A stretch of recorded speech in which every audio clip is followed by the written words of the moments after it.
Isang mapagpalang araw po sa ating lahat and welcome po to our daily devotion. At ngayong araw po, ipagpapatuloy po natin ang ating series patungkol po sa Reformation, Back to the Bible Movement. So ngayong araw po, pakalawang type na po tayo. Ito una po natin tinalakay po nun is post, tenebras lux or after darkness light. Ngayon naman po ad fontes or sa ibig sabihin po to the sources. At para naman po sa ating Bible verse po, ito po ay matatagpuan sa Psalm 119 verse 160. At ito po ang sabi sa English po, the sum of your word is truth, and every one of your righteousness rules endures forever. Ang kabuuan ng inyong salita ay katotohanan, at bawat isa sa inyong matuwid na batas ay nananatili magpakailanman. So para po sa ating katuruan po, for teaching una, the Bible is the fountain of truth.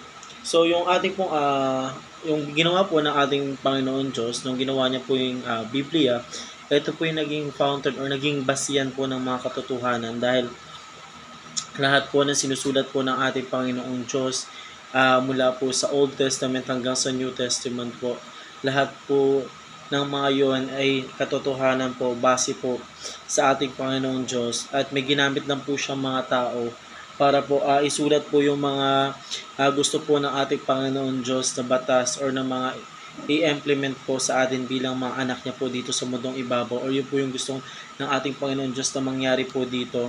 Kaya po ginawa niya po yung Bible para maging foundation or maging fountain po ng mga katotohanan po dito po sa mundong ibabaw kasi gusto po ng ating maging Diyos ay maging tapat po tayo sa Kanya. Kahit sabihin natin kahit binabasa na natin yung Bible pero pag wala po tayong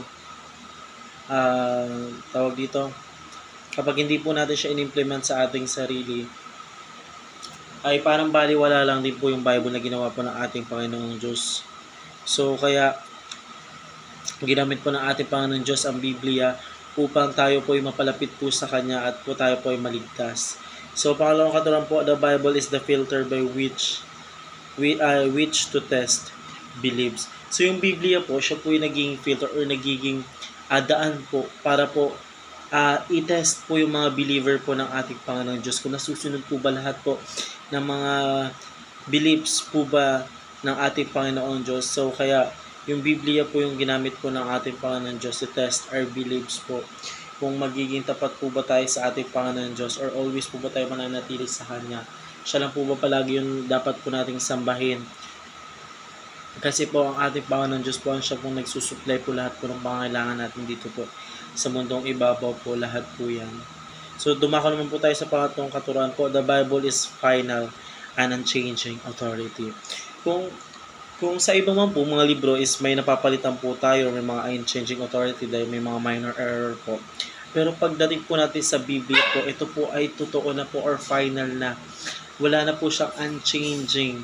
Meron man po siyang unchanging na mga words, pero yung gustong ipabatid or abot sa atin ng mensahe ng ating Panginoon Diyos is iisa lang po siya or final na po siya, hindi na po siya mababago po o hindi na po siya pwedeng palitan.